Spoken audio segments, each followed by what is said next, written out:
Dievs palīdz, labi ļaudis. Man zināmajā latviskās dzīves ziņas gadskārtu ritā svinami 8 svētki – meteņi, lieldienas, ūsiņi, Jāņi, Māras, apjumības, Mārtiņi un Ziemassvētki, kas iezīmē gadumiju ziemas saulstāvjos. Starp apjumībām un Mārtiņiem, kas Gregora kalendārā iezīmējas ap 22. septembri un 7. novembri, ir veļu laiks, ko dēvē arī par dievainēm un citos vārdos atkarībā no novada. Šajā gada posmā, kad pēc rudens vienādībām saules gaisma turpina sarukt, mijoties drēgni mākoņainām un lietainām dienām, lapas kūku žuburotajos zaros vēl lūko sārtoties un dzeltēt pirms visu pēdīgi piekļauties zemē, bet novakarēs arvien biežāk miglas vāliem klājas lauki un ceļi, kas citkārt ierastajā ainavā šķiet labi pārskatāmi. Pati daba neviļus rosina apcerīgas domas par to, no kurienes nākam, ko esam paveikuši un kas mūs sagaida. Būdams dievturis, domāju, ka latvieša dzīves ceļš ir labo darbu ceļš pie Dieva. Novēršoties no Dieva padoma, ļaudis nomaldās, negaidot piedzīvot daudz likstu jau šīs zemes dzīvē vai pat aiziet bojā. Dzimta dzīvo cik tālu tā godā savus senčus. Nemirstīgā dvēsele, ko saņemam dzimstot, pēc nāves atgriežas pie Dieva, bet augumu saņem zeme. Par pēcnāves dzīvi mums ļauts zināt tikpat, cik zinām par savu dzīvi pirms dzimšanas, tā labvēļu valsts katra iztēlē un pārdzīvojumos uztveram citādi.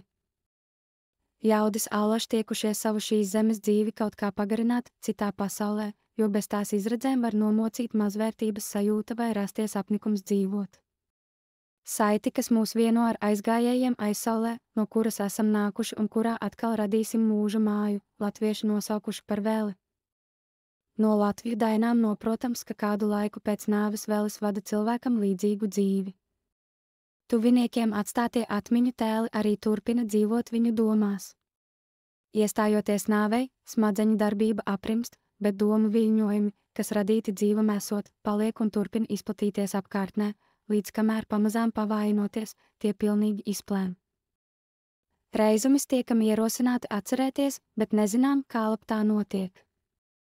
Neviens taču tā pilnīgi nepazūd un nenonāk aizmirstībā, bet turpinās palicēju atmiņās un atstāto domu ripsnojumā, kas kādu laika sprīdi vēl uzkavējas mums līdzās. Veļi mūs saista ar tuviniekiem, radot vidi, kurā ir mazāk vientulības. Miesiskā nāve nav pēdējais mirklis cilvēka esamībā, jo paliek vieta to ļaužu atmiņās un vidē, kurā viņš, dzīvs būdams, ir uzturējies. Senču dzīves gudrība, ticējumi un dabas saišu izpratne latvietim nodrošinājusi gan dvēseles mieru vadot dienas šinī saulē, gan bezbailīgi krītot kaujās, gan pilīm degot, ejot nāvē, pārnākot pie veļu mātes, gluži kā pie savas mātes, zem saules apspīdētās zemes, savās mūža mājās. Diendienā vērojam, šodiena rīt būs vakardiena, kaut arī vēl vakar šodiena bija rītdiena, laiks rit no nākotnes uz pagātni. Mūsu pagātne bija mūsu senču tagadne, mūsu tagadne bija mūsu senču nākotne, mūsu nākotne taps mūsu bērnu pagātne, bērni savu nākotni var saskatīt vecāku tagadējā, šīs dienas dzīvē. Šādi izprasts dzīves turpinājums piešķir mūsu dzīvei dziļāku jēgu un vērtību. Dainu latviešu atskārstais vēlis ir spēcīgākā saite, kas met laipas pāri paudzēm, nodrošinot daļu no tā turpinājuma jeb nemirstības, pēc kuras cilvēce tik ļoti ilgojas. Līdztekus ierastai kapu apkopšanai, veļu laikā, savas saimes lokā, cietslēdzes laikā, vienatnē, istabā, bet citkārt pie zinām koka vai akmens sarūpējis veļu mielastu, vismaz maizi, sāli, ūdeni, medalu un putru vai pelēkos zirņus, un tautiskā koka svečturī iededzis sveces, atminot un cildinot senču paveikto ar daiņojumu un koklas skaņām aicina tos ieturēties, pats atiedams nostāk nogaidīt. Kad veļi paguvuši mieloties, atgriežos un tos ar daiņojumu un koklas skaņām aizvadīs, notiesāju atlikumu. Par Dieva kokli, dei kokhlija, daudzinātais stīgskanis Baltijā skan jau vismaz 1000 gadu, savukārt tā sauktais 19. gadsimta veļu galdiņš no Lejasciema pagasta liecina par šīs veļu mielošanas tradīcijas noturību cauri gadsimtiem, neraugoties uz neatlaidīgiem centieniem latviešu senču godināšanu izskaust. Noturīga bijība pret veļiem atspoguļojas arī latviešu tautas ticējumos, piemēram, kad mironi ved uz kapiem un tas jau tiem tuvojas, tad nekad nevajag iet šķērsām pāri par to ceļu, pa kuru mironi vedīs. Citādi tas cilvēks odīs pēc veļiem un tam ausīs skanēs vaidi un raudas. Tas notiek tādēļ, ka no kapiem jau nāk mironim pretī veļi, kurus cilvēks nevar redzēt. Kas nu iet pāri par ceļu, var kādam piedurties, to apgāzt un samīt.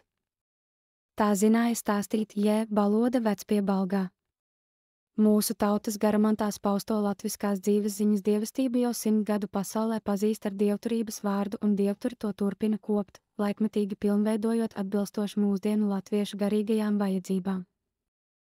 Veļu laiks Latvijas vēsturē izrādījies zīmīgs vairāk kārt.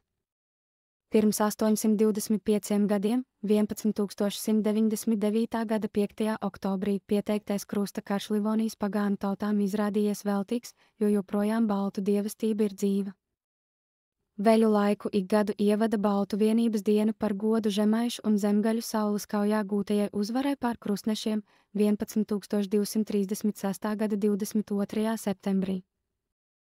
Latvijas republika dibināta un izšķirošas uzvaras tās brīvības cīņās gūtas veļu laika nogalē. Tāpat arī pirmās Saeimas vēlēšanas un Latvijas republikas satversmes stāšanās spēkā 11922. gadā. Reliģiskā savienības Latvijas dievturu sadraudzes reģistrācija 11929. gada 7. oktobrī. Līgums ar Vāciju par 60 000 vācbaltiešu repatriāciju 11939. gadā. Un Latvijas Tautas frontes pirmais kongress 11988. gadā. Vai aiz šiem un citiem notikumiem miglātītajā gada laikā neslēpjas senču paudžu veļu papildspēki un latviešu dieva padoms? Iedrošinājums skan arvien, stāvi stipri, strādā droši. Tautai, dievam, tēvzemei, latviskās Latvijas labad. Ar dievpalīgu, lai top. Nu pat izskanēja Uģa Nasteviča 12023. gadā sarūpētais raksts Veļu laiks jeb dievainas, manis, Revoicer Ilzes, lasījumā. Uz tikšanos dievturu daudzinājumos.